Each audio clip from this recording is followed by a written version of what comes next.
Well, welcome to the latest edition of Trojan Football Talk. I'm your host, Tom Vartanian. Today's show brought to you by AmeriQ Credit Union for every day, for everything. Located next to Little Caesars at 3944 Route 281 in Cortland. By the Cortland Voice, the exclusive media partner of Trojan Football Talk. For all your local news and sports in Cortland County at no cost to you, check out CortlandVoice.com. By the Royal Auto Group on Route 281 in Cortland, the home of no hassle, no razzle-dazzle. Check them out at RoyalAutoGroup.com. By Yeaman Real Estate at the entrance to Yeaman Park off I-81 exit 11 in Cortland. By DJ Philly C. Make your wedding, party, or event extra special with the best DJ in the area. Contact DJ Philly C at 607-745-4346. And by Nikki C's Hometown Pizzeria and Meatball Shop on Route 281 next to Hobo's in Homer. Find them online for fast, secure ordering or call 607-749-5300. They have a unique menu with dietary-specific options. Nikki C's, your grab-and-go specialists.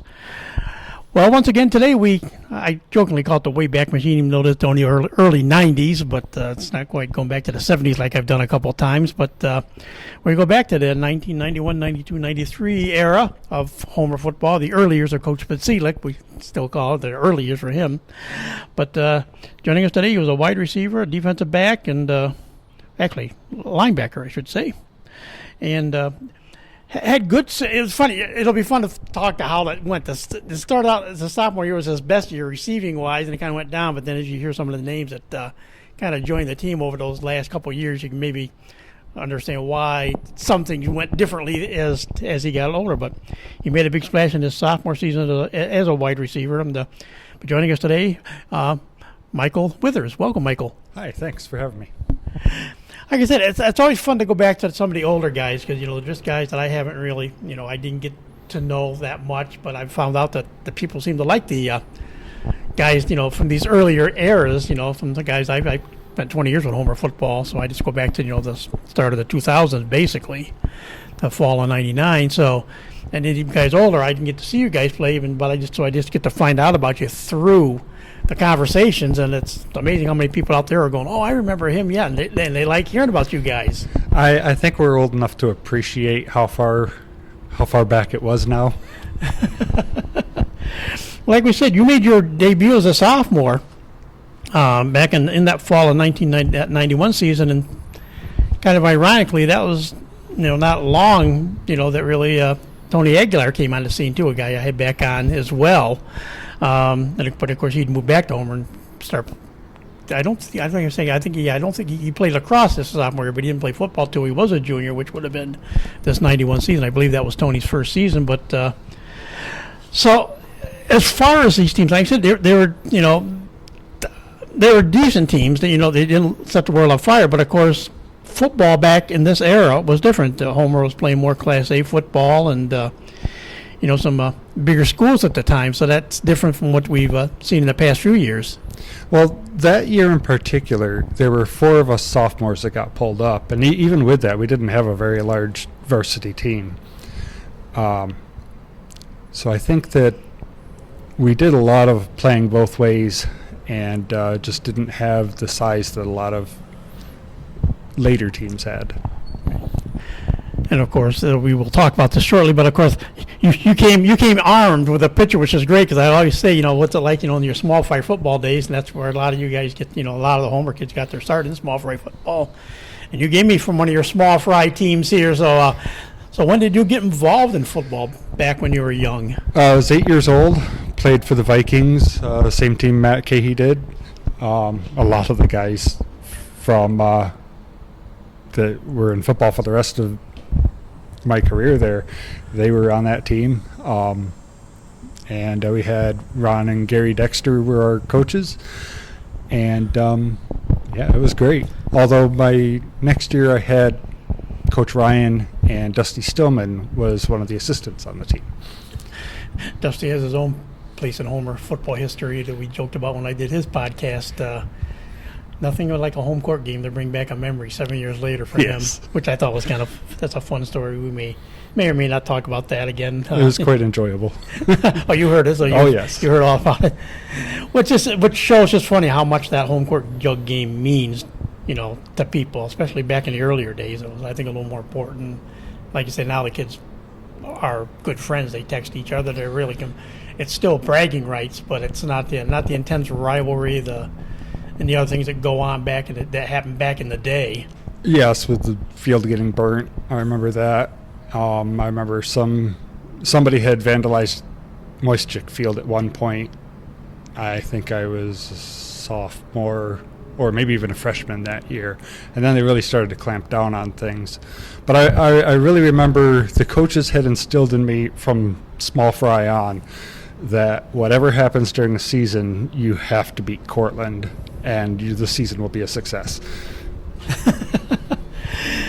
And so as you came up through the ranks, and you got one half of the dynamic duel, I like to call them, once you got through the junior high level where you were playing. You had John Baden as your head coach. You had a former, I guess he was probably still coaching back as well. A former player, Jeff Austin, I know was involved.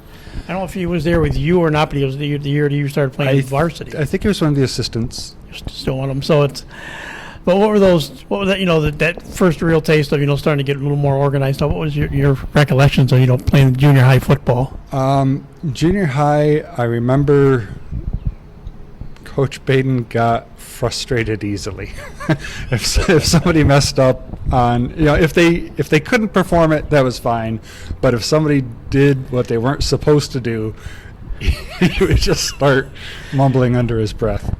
And of course, in the Long Island accent always makes it more comical. You try not to laugh at him, but it's what it is. Oh, we didn't laugh at him. Right. Well, yeah. You get. I'm sure seventh eighth graders weren't laughing at him. That would be a lot of running. How were those junior high teams when you played? I don't really remember. I feel like we were quite good. I feel like we won more than we lost, but I couldn't tell you numbers or anything like that. Did you always want to be like a wide receiver and a linebacker? Or? Well, if you notice in my small fry picture there, I was number 56. I wanted to be Lawrence Taylor. And then moving up through, we did the 4-4 defense. I think they called it Bishop. And I wanted to be an outside linebacker at that point. And then with the guy right before Bazilic. Beladov. When he left, we went to a 5-3, I think, and that switched me down to defensive end. I enjoyed playing defense more than offense. And offense, I did tight end. Okay. Straight through. All right. So then it was up to the JV ranks, and he's now an assistant varsity. He's been an assistant varsity coach for 20 years, close to 20 years. But you had Tom Cottrell, and did you have Nick Fabrizio also as your assistant? Yep, I had them my freshman year, and I hate to say it, but the day that they said, Mike, we want to move you up to varsity was the happiest day of my life because Coach Cottrell was rough. I mean, it was his mindset was if we couldn't beat them on skill or talent, then at least in the fourth quarter we'd be more conditioned than they were, and I believe we were. And that's a trademark still now. Pretty much it is. Conditioning is everybody. You can get a game. You're close into the fourth quarter. We should wear a team down, and that's more times than not that seems to happen with the Trojan teams. I mean, there are like your seasons we'll talk about here were a little, you never had a losing season, but they weren't like the more recent guys, the kids I've talked to with the sectional championships, those 7-2, 9-1s, and stuff like that. But you guys were all competitive, and like I said, when we start talking about some of the games, obviously it'll show that just because of the competition. But so, like you said, as a sophomore, you came right up as a sophomore. You were one of the four that came up that year. Also, Eric Schiller came up that year, Tim Klein, and Eric Goodrich. So you were the sophomores that all came up.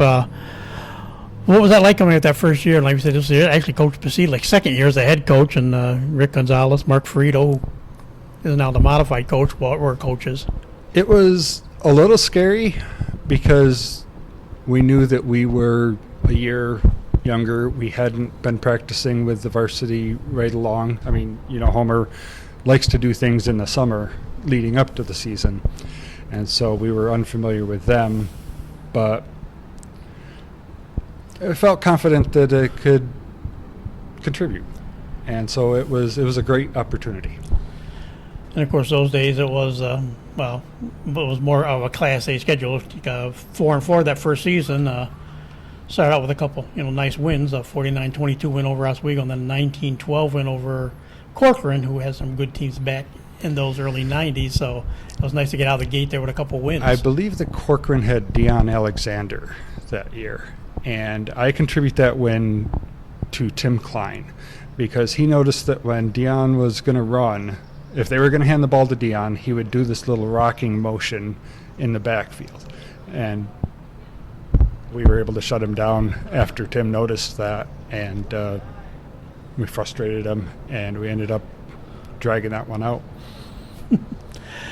After that was a close loss. I said this is a 4-4 season, but a lot of close games. The first loss of the season came in week 3, a 13-6 loss against Fulton. And then a bounce back with, come right back with another close loss, a 15-8 loss against ESM. Yeah, it's all kind of a blur. It was easier to remember some of the better games than the rough ones. And then though it was win number 3 came, it was by shutout, 24-0 over Jamesville DeWitt. Then of course it was a 12-6 loss, another close loss. This one to Nottingham. So you're 3-3 at this point. We never beat Nottingham. They always pulled it out. Even sometimes it was like, okay, we really have them this time, and then late in the game they'd score an 80-yard touchdown or something, and it's just, we're back to that. And then closed out the then the next game was a 34-12 loss to Whitesboro. But of course, as you said, everything at this time of the year, everything hinged a lot on the Cortland game, and you got your first home court win, 18-10 over Cortland, and finished the season 4-4.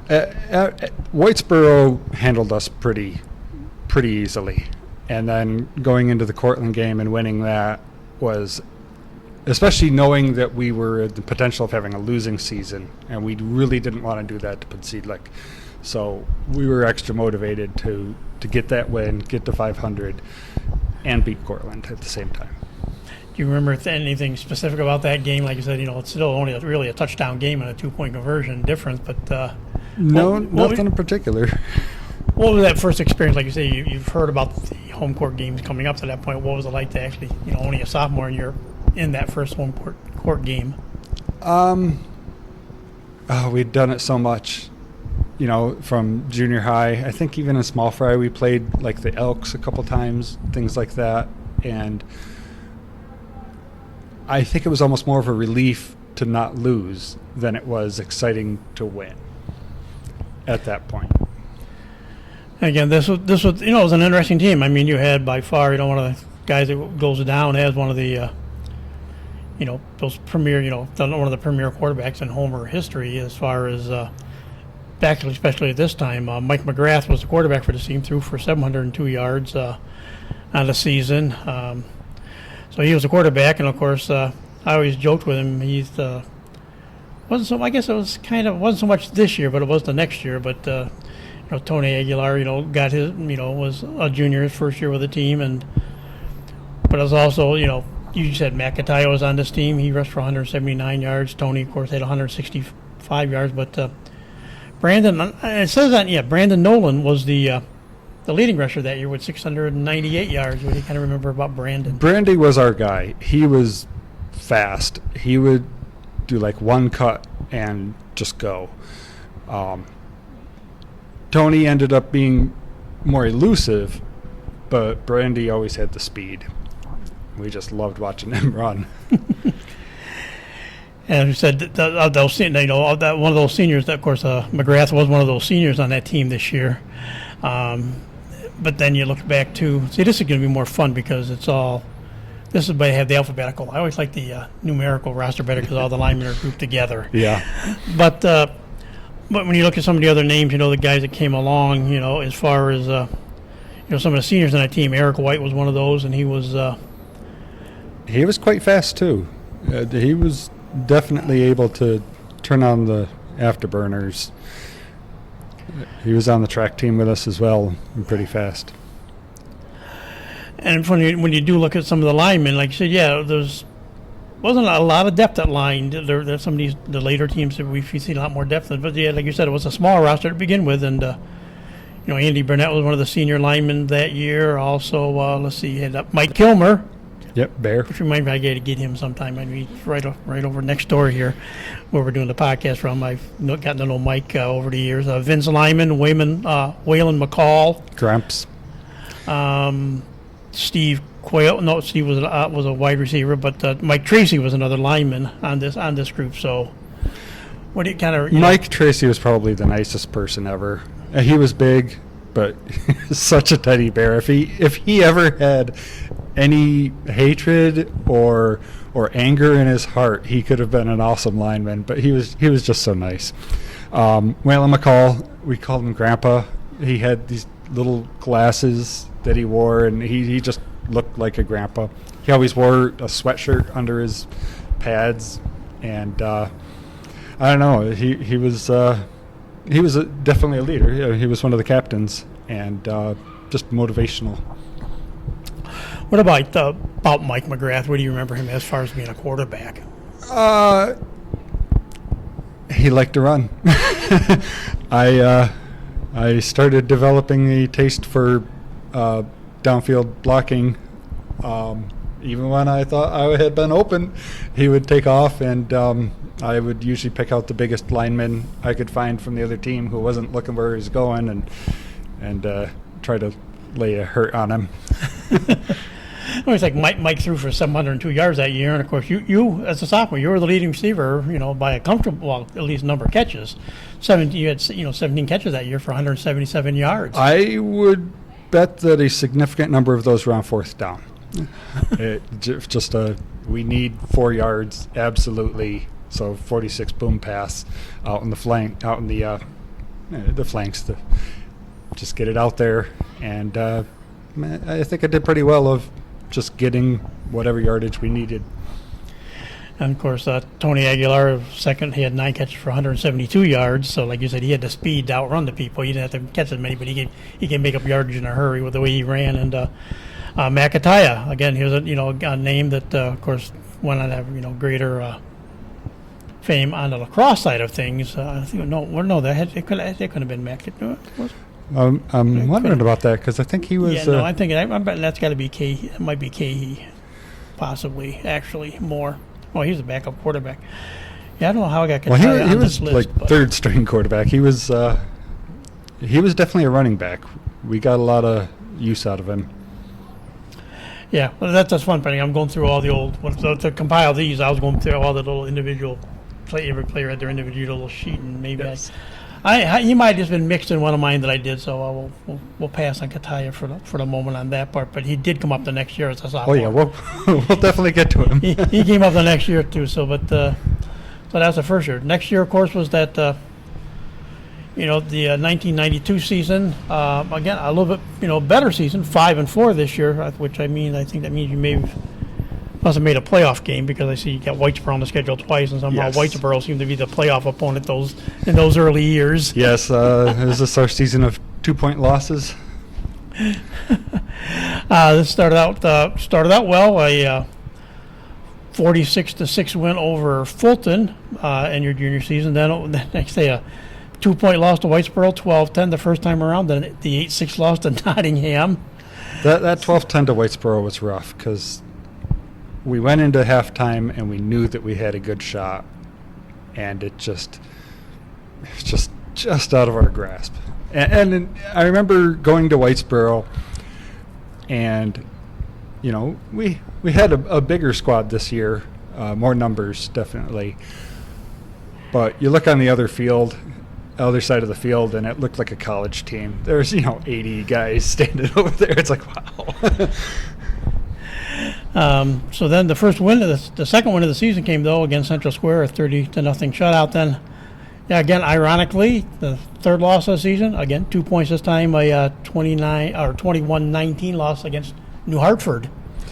Yeah, they were another fairly large school.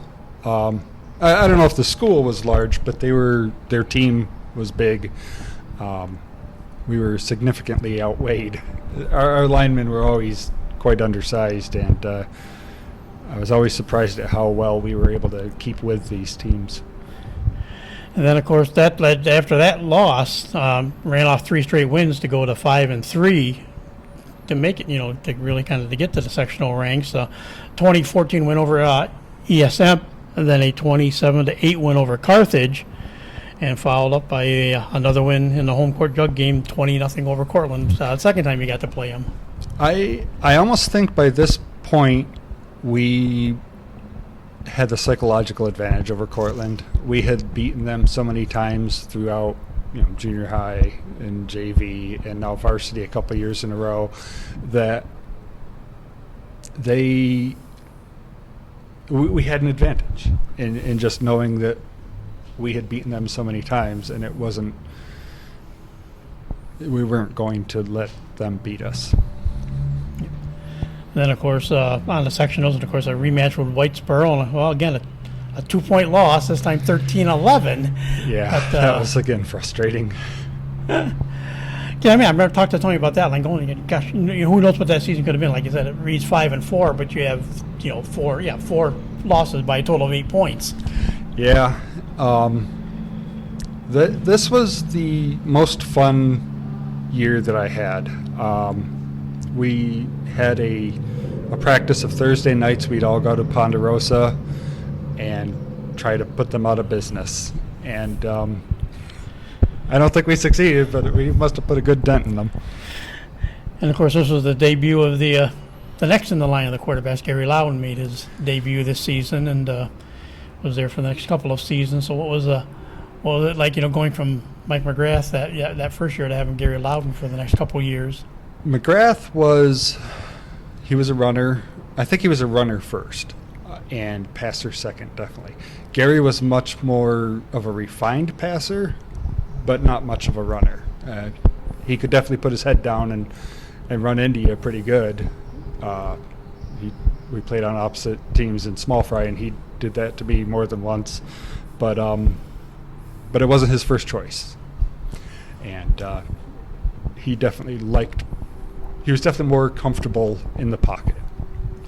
And he threw for 477 yards that year and 4 touchdowns. And once again, you led the team in receptions with 12 catches for 156 yards. Then you had McIntyre with 8 catches for 101 yards, and Cahey that was, and then the McIntyre with 6 catches for 63 yards, and some more newer names that were mixing into the group as well.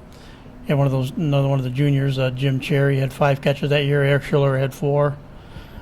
Greg Patterson even made a reception in there as well. So it was different targets to work with. Yeah.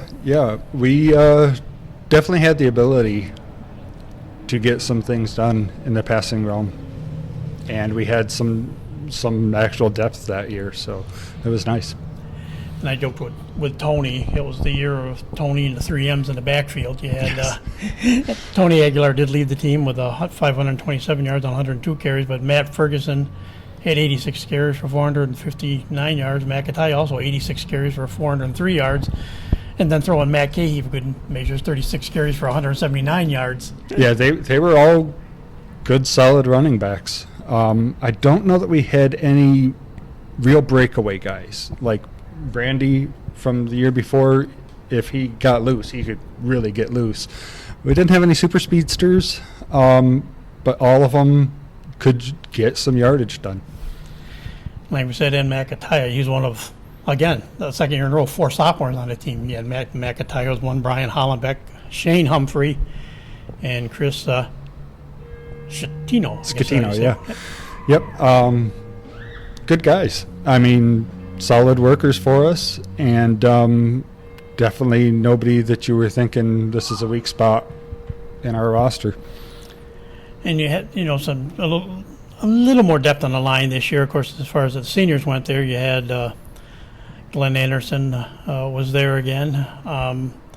Rob Benson was a senior lineman this season. Rocky Bourne Yep. was a senior lineman. Chad Davenport was a senior lineman this year. Other guys, as far as the senior group first, were Jake Gabler. Jake. Yeah. I mean, what can you say about Jake? He was one of the few guys that really looked like he belonged where he was. Oh yeah, 6'4", 225, but that's a good. That's second biggest by a pound, the second biggest lineman on the team that year. Other senior linemen were in that mix. Finishing up there was actually, another. He was the biggest lineman, 6'3", 235, Dan Zeck. Yeah, Zach. He had a really great sense of humor, and it was hard to see him off the field and then expect what you got from him on the field, because he worked a lot harder on the field than you would have thought from his humor and kind of goofing around a little bit. Of course, then you had more of your junior classmates with you as far as the offensive line. Joe Barbarito made his debut as a junior that year. Yep. Also, Steve Foster was a lineman. Matt Kinney, Jason Kinthaseng. Yeah, Kinther. Can't really pronounce his name real well, but Tim Klein was another one. Frank Loki. Frank Loki, yep. He was one of the Alan McMasters, who I've heard about other things down the road. Also, Rob Milo. Oh yeah, Midlow. Yeah. Midlow. See, I did radio for all these years. These guys would have drove me crazy doing radio games. Also and this seemed to be kind of highlights the typical. Somehow Homer always comes up with these guys that all of 5'11", 160 pounds. Dan Rader. Yep. Was one of the offensive linemen, and Casey Slade. Yeah, we'll call him the chainsaw. I believe that was what they called him in wrestling, and I tell you, for the size that we were on the line, they worked so hard, and they did outstanding job. I remember Kinthasing as a nose tackle, and he was maybe 160 pounds. That would be like if he was wet. Yeah, well, they list him at 5'8", 167. So. I don't know how much credit I would actually give to these lists. I remember one time we found a press release kind of thing, one of these lists that they had our height and weight, and I was like 6'1", 185 or something like that, and everybody was like 20 pounds heavier except for Gabler. He was like the right weight or something like that. I was like, who are they trying to kid? But of course, some of the other juniors. I mean, the backup quarterback was Brian Schiller, of course, and Eric Schiller was I guess we said was one of the one of the receivers on the team that year. Steve Schoonover, another junior. They just end here nowadays. At least if it's an end or a tight end, they don't differentiate in these older rosters. But Jacob Starmer was there. Mm-hmm. Bill Weddle, another receiver. So you got a lot of juniors, young junior group of receivers that year. Yeah. We had a lot of guys who could get in there, probably did most of their work on special teams, but you could plug any of them in really and get what you expected out of them when they were on the line, run their routes, be where they should be, all that sort of thing. It was a lot of guys who had a lot of practice for many years right there. And then, of course, it came to your senior, and like we said, you had 12 catches that year, so you're 29 catches through 2 seasons. And but then you look at the names of like you said, of guys that have, came along or changed between that junior and senior year as far as their, what they did, and I think it kind of maybe works sometimes how the offense changes a little bit as well. How things change. Your senior year, that was your as far as catches, that was the low point of your career in catches. You only had the one target that I think it was the one target all season long. We had Dave Vermold come in, and he took a lot of snaps at tight end on offense. I like to think the coach was trying to put us in the position to have energy, because like my sophomore year I played some two-way. My junior year I played I probably basically the whole game, every game. Maybe some special teams coming off, but my senior year I was able to be much more fresh on defense, and I had a good defensive year that year. Well, you led the team in quarterback sacks next year. The team had 14. You had four of them. So, and your buddy Kinsa's thing right there had 3 of them. So, I mean, you two guys, had a lot of them. Well, I remember I think it was Whitesboro. It might have been West Hill. I don't even remember which team, but we met at the quarterback, and he outweighed either one of us by 40 or 50 pounds. We're like wrestling him down. But again, this year it was another 4-4 season, culminating by, of course, that second game in a row against Whitesboro in the sectionals again. But started out this year with just one of those things, a 14-12 loss, and then to Whitesboro to open the season at home, and then on the road to Fayetteville Manly, it's a 19-18 loss. All right, I'll get 0-2 with a total of 3 points differential. That'll definitely make you nervous. You start off 0-2. That's a rough start. It's you have a lot of climbing to do to have a decent season at that point. Were those both were those 2 games games that you really had a good shot at winning, or just If I remember correctly, Whitesboro, I believe we were up at half when we went into the locker room, and there was a lot of confidence.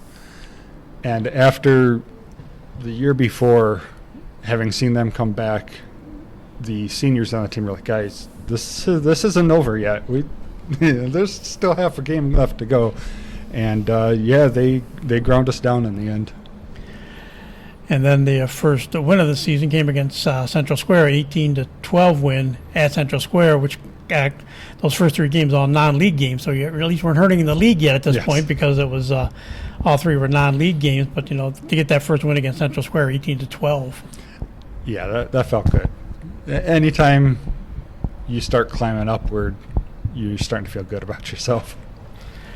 Then one of those turning points again, you can say, well, what's going to happen with our season? Opened up the league season. You're in the Class A again, Class A, the A2 division this year. So opened up with a 28-0 loss against New Hartford. Of course, they always have some pretty good teams. If I remember, that game was stopped because of it was paused because of a lightning storm.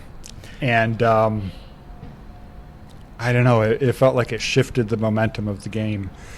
And after that, they handled us pretty well. But then once again rebounded with 3 straight league wins to finish the league part of the season at 3-1.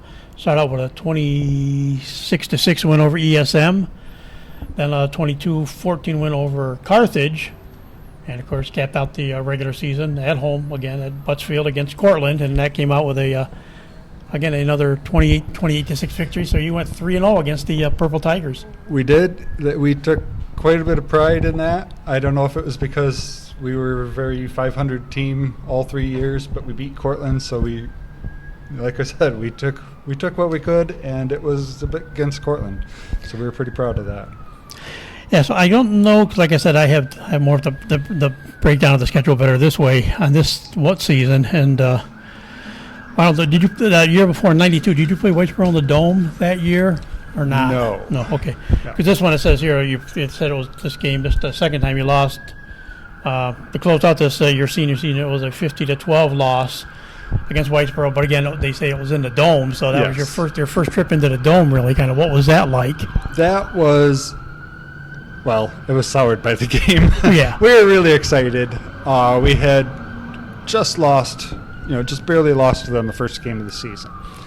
But when you talk to Coach Petsidlik about the summer program and that sort of thing, he mentioned that we usually went into the season more prepared than any team that we played. So if we played one of the big teams like a Whitesboro, we knew what we were doing. We had fewer mistakes and that sort of thing. So we played them very close at the beginning of the season. By the end of the season, they knew what they were doing, and they just manhandled us. There's just no two ways about it.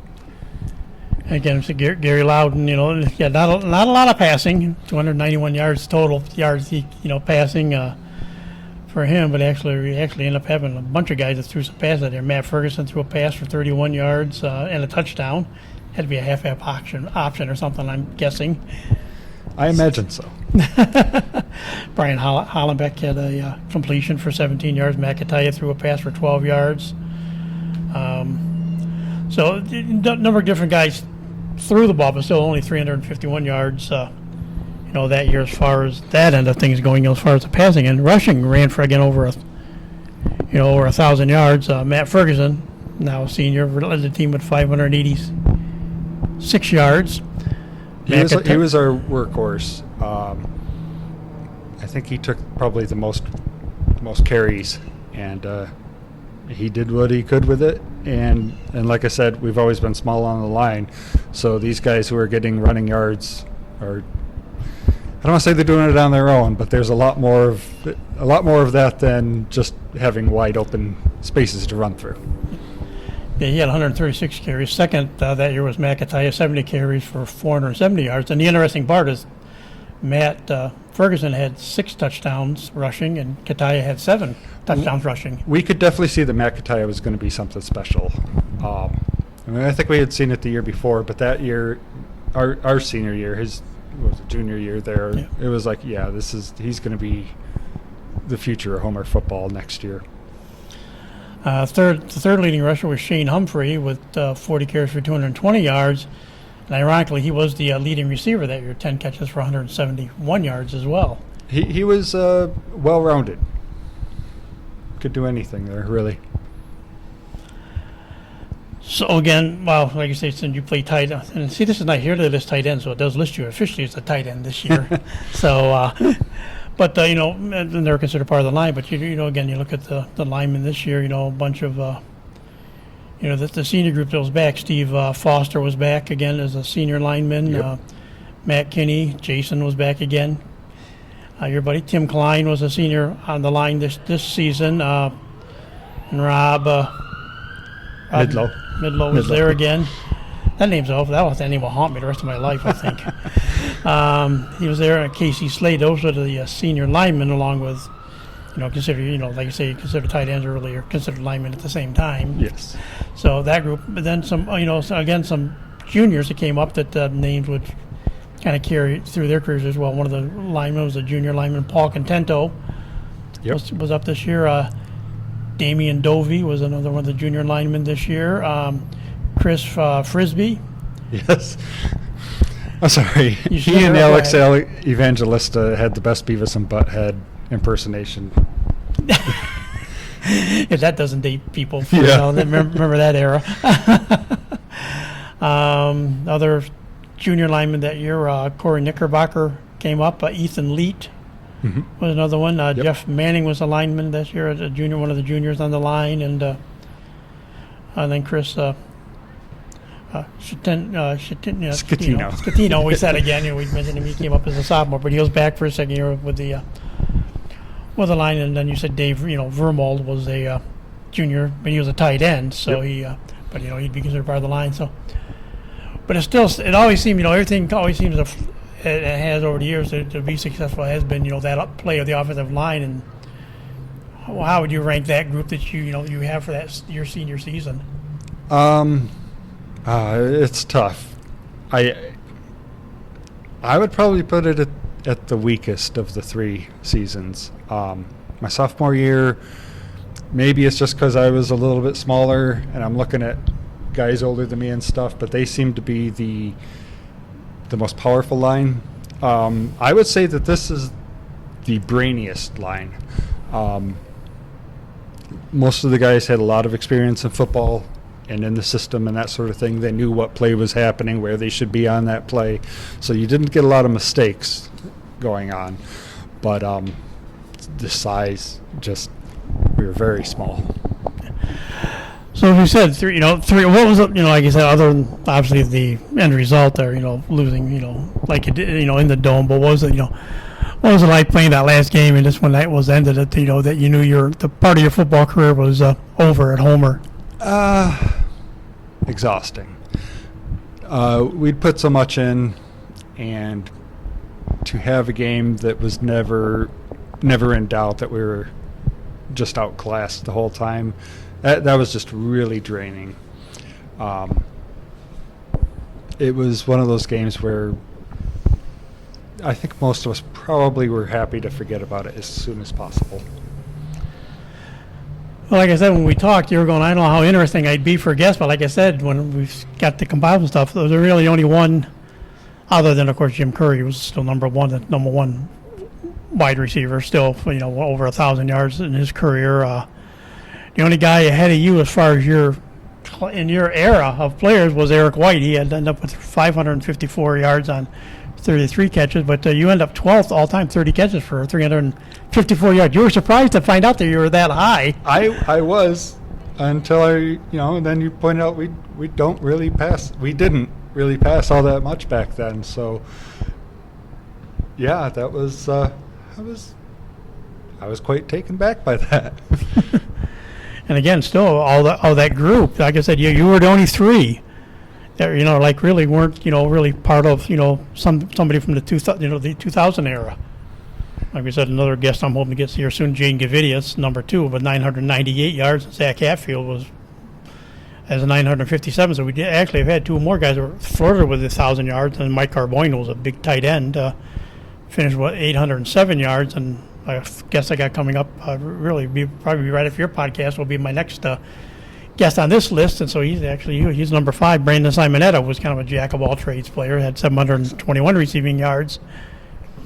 But but again, these are more teams that did a lot more passing and stuff. So, but it's gotta say, you guys to be top 12 and you're only 3 of guys in the early 1990s or earlier. That's still says a lot for you guys put your names out there.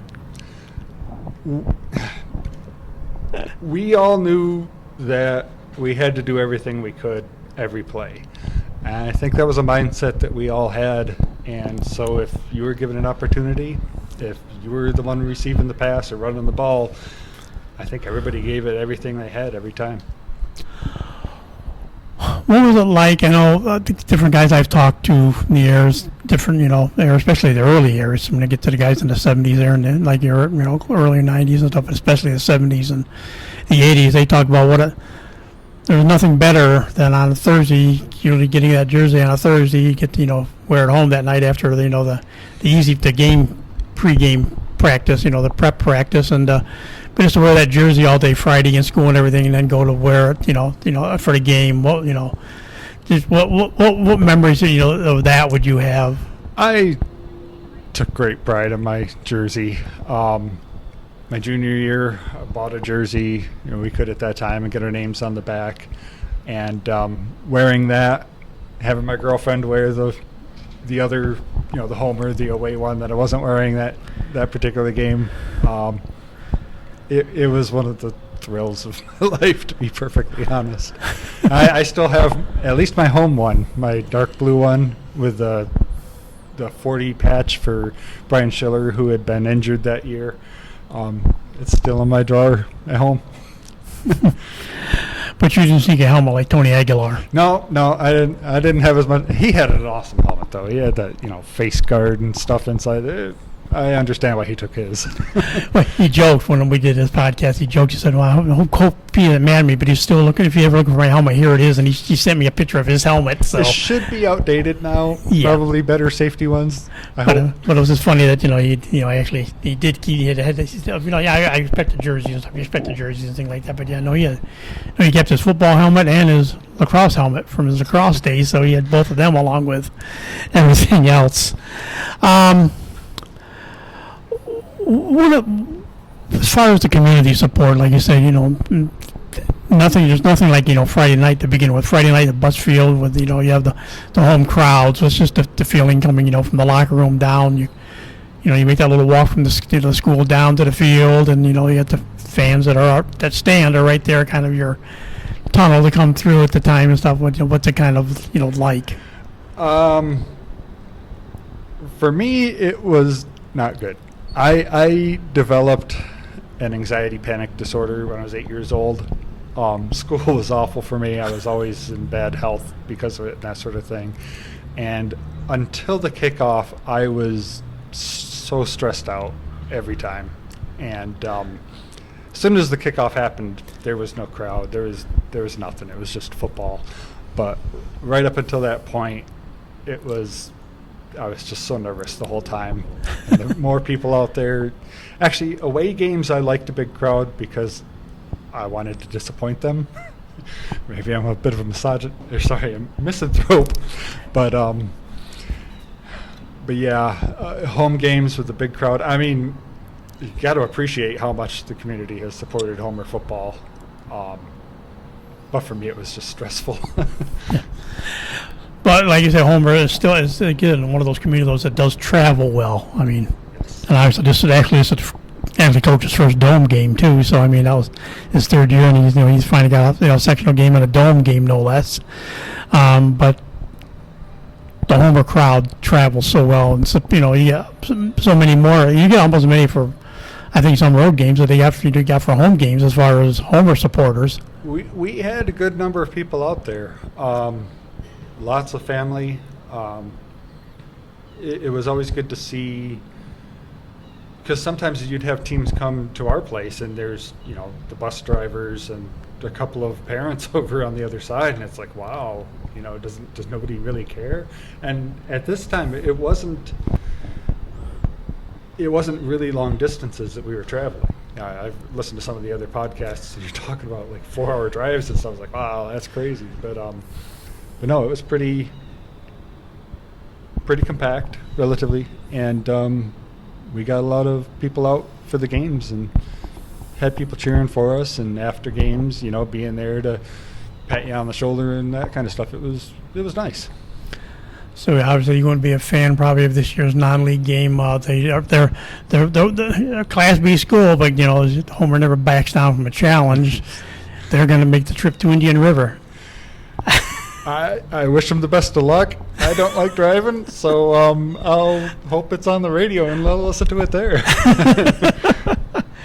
Yeah, that's going to be the hike. I mean, I always dreaded the trips to Adams, just to South Jefferson. That was a hike enough to do those. But everything else is basically within 2 hours. Everything else, when you consider, I mean, it's a little hour and a half or so, like the Whitesboroughs, New Hartfords, and stuff like that. But it's a little, it's still not a bad road trip in most cases. So. Well, I'll be honest, because of my anxiety, my dad drove me to most away games, so I had a little bit more comfort than the guys on the buses. So that's interesting. That's I always, it's fun when you start talking to somebody some different things. That was just, like you said, you developed that young, and it's just something. How hard was that to play with this? All that being that nervous and anxiety, but up to, like you said, once the kickoff came, everything was good. But just going between games, to school was a little bit of a torture for me. So practices were hard because they were like basically right after school. I was exhausted all the time, dehydrated and everything like that. I think that's why I disliked playing for Cottrell so much, was because I did not have endurance that close to a school day. I was already burned out. But game days, especially Saturday game days, when you have a little more distance, playing at 7 o'clock even, just get a couple hours away from school. I was usually pretty well energized and that sort of thing.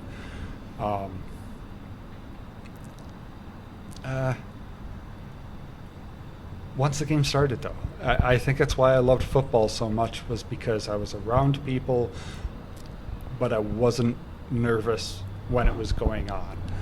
I was usually just kind of like in the zone, knew what I was supposed to do. I had my place. I wasn't awkward on the field like I was in other times around people. And I don't know. Once the game started, like I said, it's what I love to do. So as you came up as a youth, in youth, small fry football, and as you were coming up, were there guys on the varsity team? Obviously, I always said who you wanted to be, Lawrence Taylor, so that explained the linebacker part of it real easily there. But were there guys you looked up to that were like playing varsity at the time that were guys you were hoping to follow in their footsteps, kind of? I did not live in town. I lived out on Health Camp Road, out of the town, out in the country, and I didn't know much beyond what it was right in front of me at the time. I knew that there were the high school guys, and you dreamed about being them and stuff, but I knew none of the names, none of their glory or anything like that. You'd see the, what was it, the 1986 small school champions. State champions. You'd see that every time you came into Homer. You'd see that little blue sign there, and it's like, yeah, I want to be part of that someday. But no particular names or anything, no. How well, like you said again, living out of town probably may limit to some of your stuff too. But I know that the varsity teams do a lot with the youth programs. Between the camps that they run now, but also going over, like when the season's going on and helping out like that.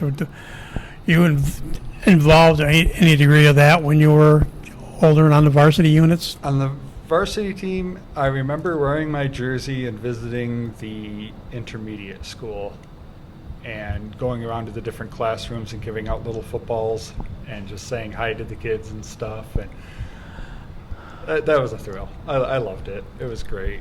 It was like, you walk in and you're just some high school kid, really. But they just look at you like you were a giant and stuff. It's like, wow. It's like, thanks. I feel good now. See, you're the second guy that mentioned the footballs. I remember back when I played, 'cause I graduated in '75.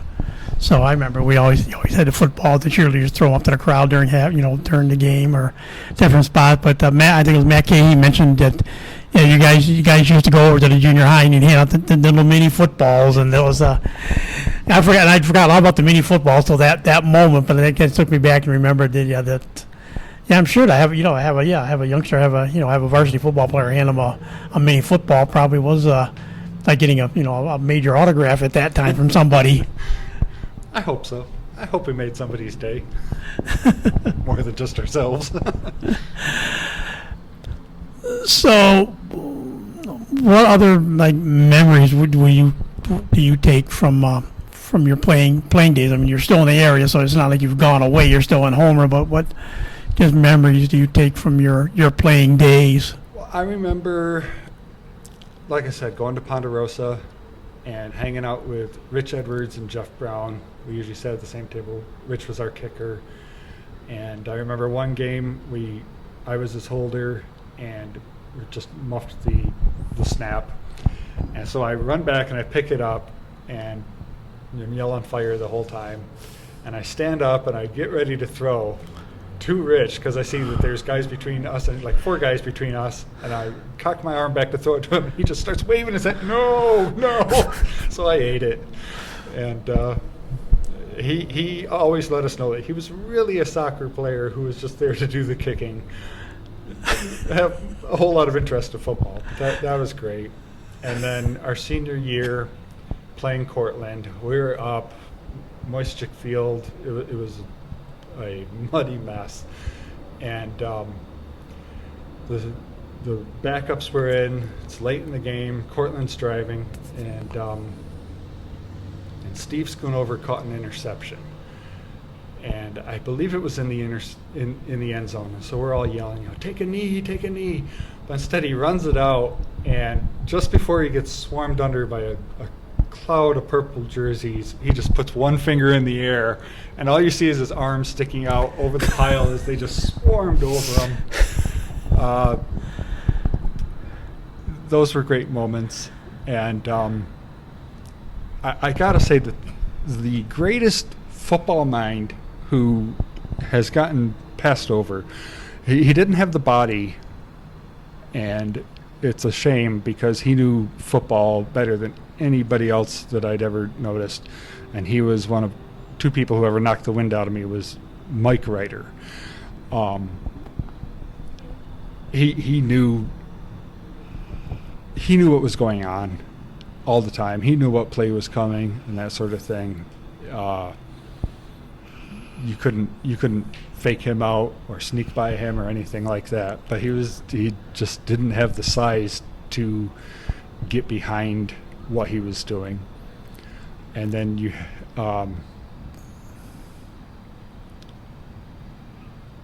it was. I always wanted to see him start quarterback a little more. Maybe it was because I thought that he would be able to find me if I was open. maybe it's just selfishness or whatever. But he was just he knew what was going on. You consider, though, the two Matts, they went on to have pretty good lacrosse careers, too, so they weren't hurting too bad. So Yeah, that's true. I think that's where their real heart was. Was more there. We're watching, football. Some, programs struggle with getting numbers, and some teams, drop football or they've had, JV programs are dropping by the wayside, and more kids they're changing the modified rules kind of a little bit to work things out. But what advice would you want, give a potential young player coming up that would like to play football and, just about, getting ready to play and what they could get from playing? Oh, man. You could do far worse than playing for Homer. It's the, what would you call it, the atmosphere, the community around it and stuff is there for you. The coaches are looking out for your best interest all the time. There's no real careers going on here. I mean, people have gone on and played at college and been pretty successful and stuff, but you're not looking at high pressure stakes or anything like that. And I have missed, from that loss to Whitesboro, I've missed the camaraderie of the team.